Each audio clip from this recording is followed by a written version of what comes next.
Okay, I think this is part 13 of my diary. At this point, I should probably just stop counting. Um, so yeah, last video, I was having very dark, morbid thoughts, and being at my apartment, and Mom called, said move home, and I moved home. I think, quite honestly, I waited too long to move home. Because after I graduated, well, even before I graduated, I was supposed to be spending my time trying to decide whether I wanted to stay in Kansas City or St. Louis. And I think my original plan before the fallout was to stay in Kansas City if I could, but if I couldn't find a job, then to go to St. Louis. And then after the fallout, I felt more inclined to go to St. Louis. But then, I still had people around in Kansas City who I wanted to try to be friends with and create new relationships with and stuff like that. But I guess it just wasn't happening quickly enough for me. So I was telling people for a while, it's like, oh, well, I really can't decide which city I want to go to, so I'm just going to apply to both and end up wherever I end up.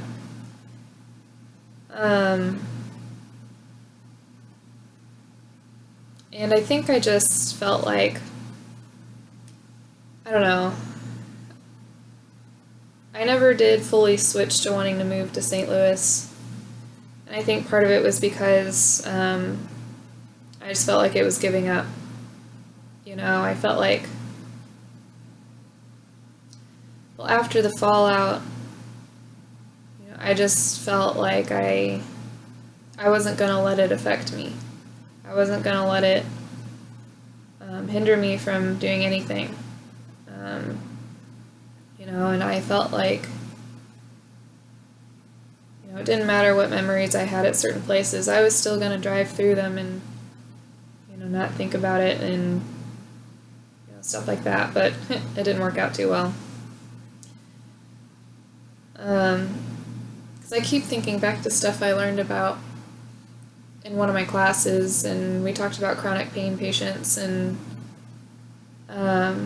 like after a car accident, some people, the people who tend to have chronic pain, they can't drive by the area where they had the accident, and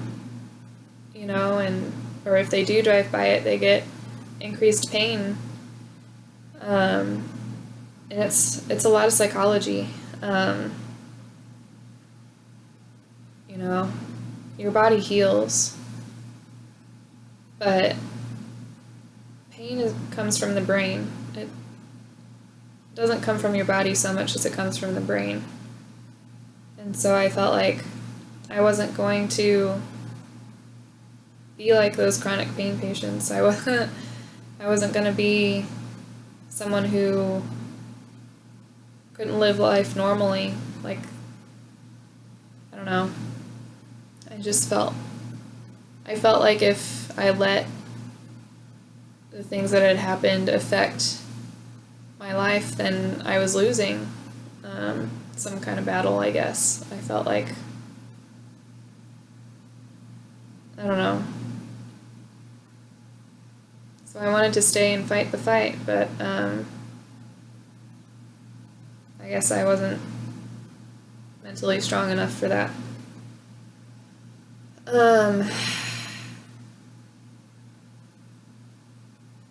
So yeah, I still kind of feel like,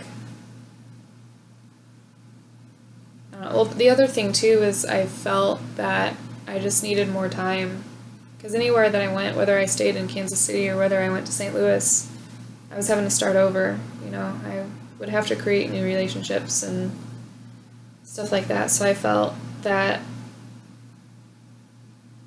in Kansas City, I already had at least roots. I had, something to start with, because I already had people that I knew and stuff like that. It was just a matter of letting those things grow.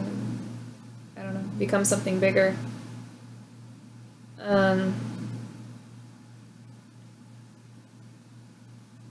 I don't know. I guess by the same token, I'd been living in Kansas City for 3 years, and if they hadn't grown by that point, they probably weren't going to grow much bigger than that. So, but yeah, I felt like if I moved, then it was a matter of I just wasn't giving those relationships a chance to grow, and that I could potentially have something in Kansas City, but I don't know, I guess it wasn't fast enough, or it was too late, or something. Just because I knew that I wasn't in a good state. I knew that I needed some kind of a change, and moving was it. So I moved to St. Louis and had my family around, and it was helpful.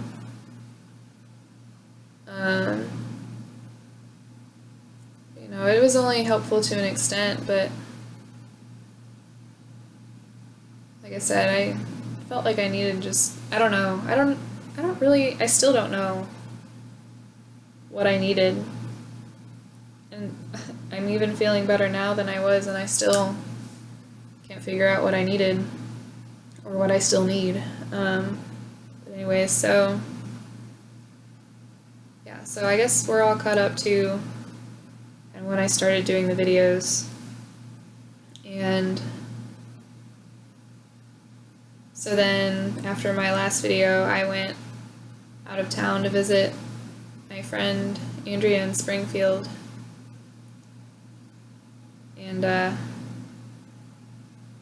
was very helpful.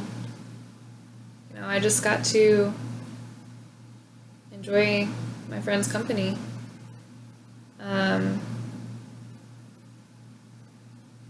And we kind of daydreamed about, after I get a year or two of work in, that she and I and her boyfriend would go traveling together. We would all become traveling therapists,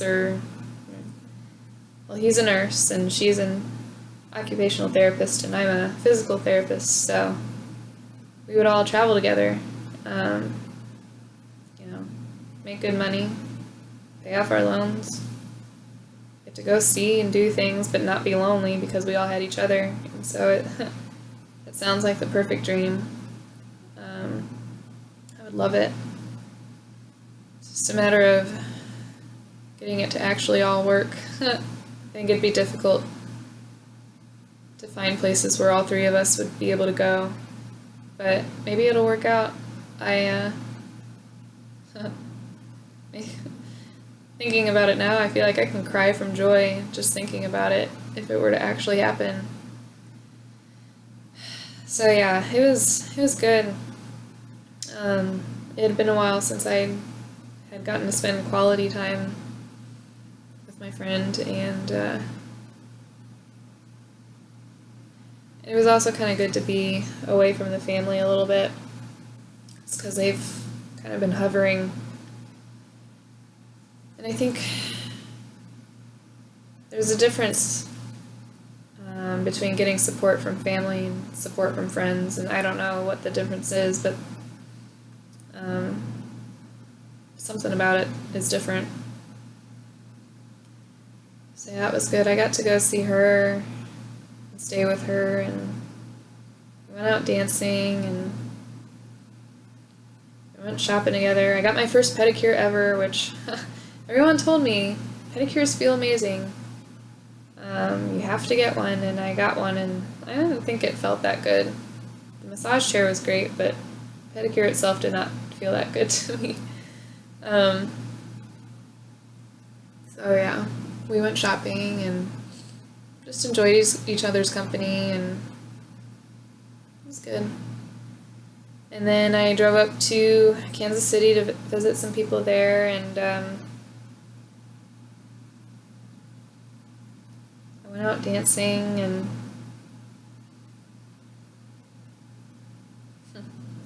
I guess this is going to be a little embarrassing to say, but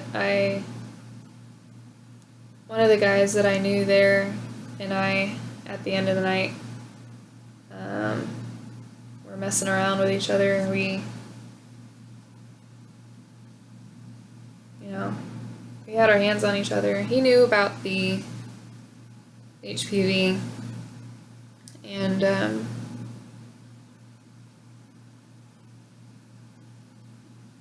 don't know, I guess it felt good to be intimate with someone again, physically intimate anyways. I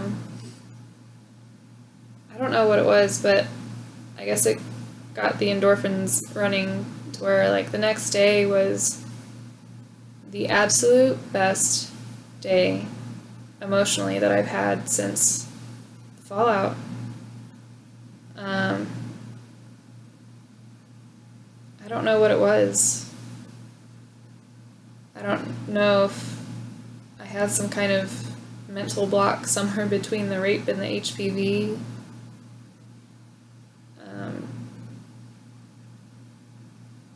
I don't know.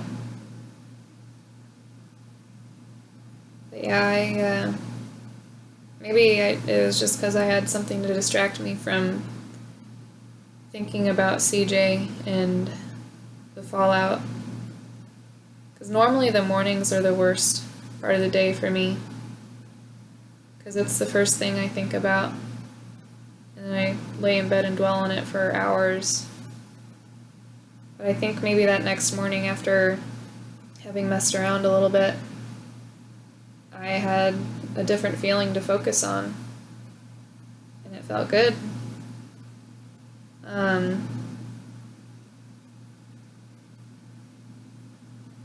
don't know. It was, like I said, it was the best I felt in a long time.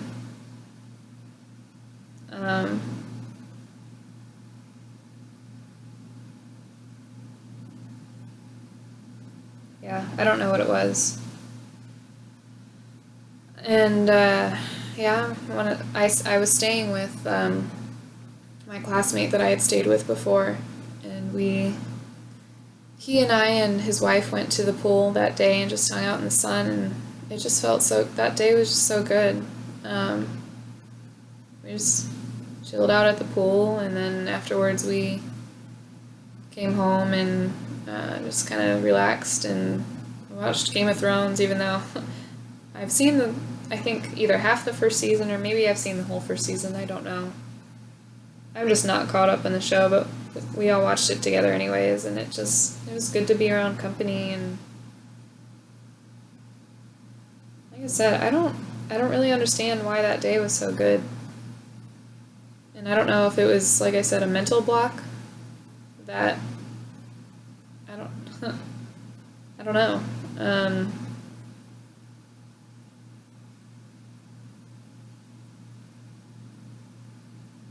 I'll have to ponder on it a little bit, I guess, but, and then the day after, my friend and I went rock climbing, and then I went to my pole dance class to see the girls, and we all went out for drinks afterward, and we all had a great time, and the next day I came home, and now we're here to today, and I I feel so much better. I feel more myself. I don't walk around like a zombie anymore. I walk around with a little bit more purpose. I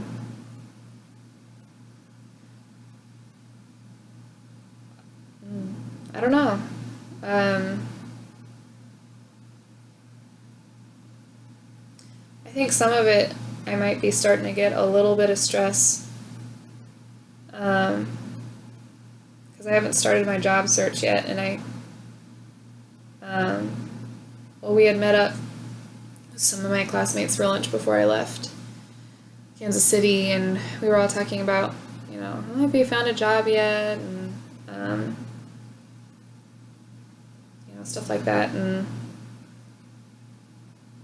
the fact that I haven't even started looking yet, I think, might have stressed me out just a little bit. Not in a bad way though.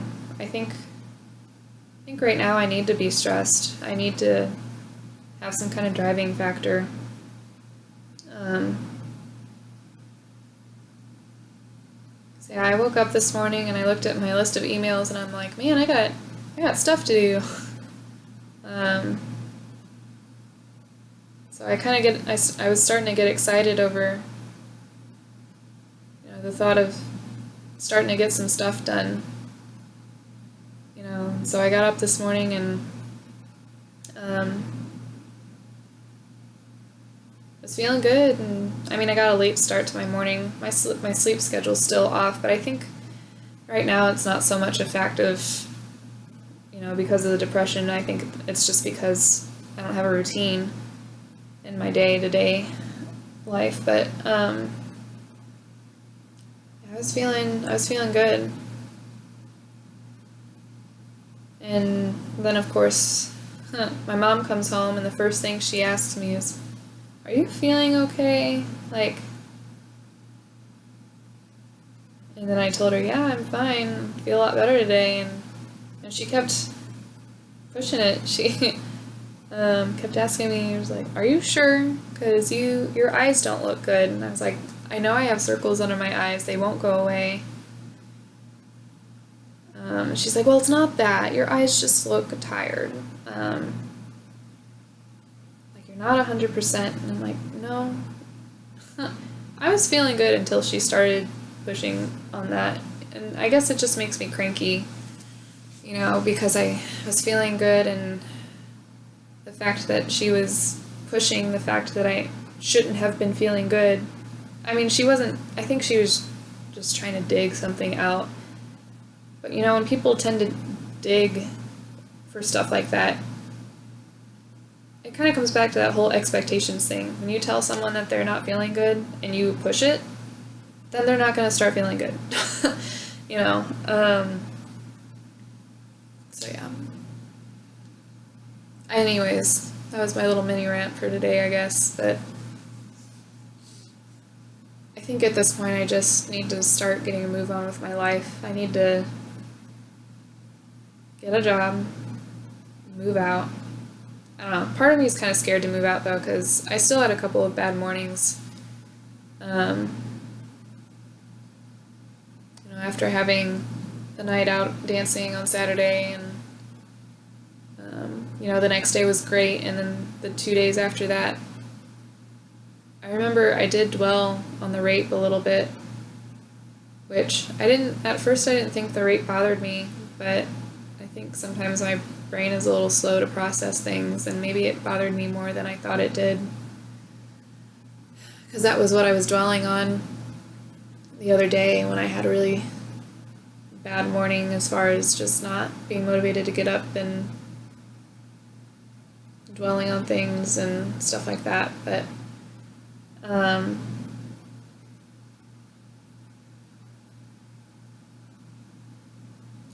yeah, I think right now I don't like being evaluated every day, and that's what my mom's going to be doing. 'Cause every day she asks me how I'm doing, and it's a loaded question. It's not just a typical, "Oh, how's your day?" kind of a thing.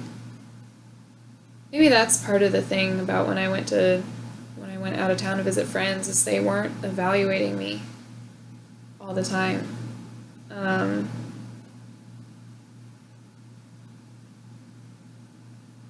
don't know. But anyways, I guess if stuff like that bothers me, it's still, something's still an issue, but things are getting better. I feel like right now it's just a matter of getting my life started. So yeah, I'm excited for things to come. I'm excited to go try to meet new people and make new relationships, and yeah. So, thanks for sticking with me through my whole story. might do one more video about ramblings just because I think a lot.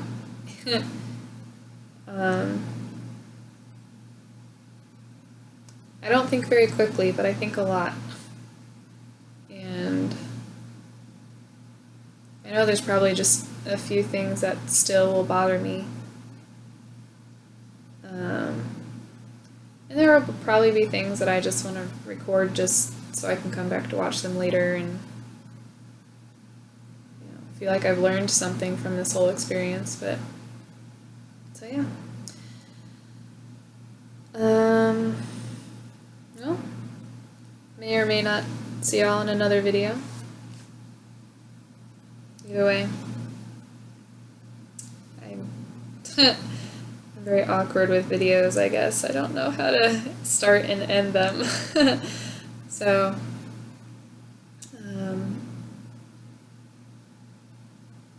I'm just going to put out that I hope that everybody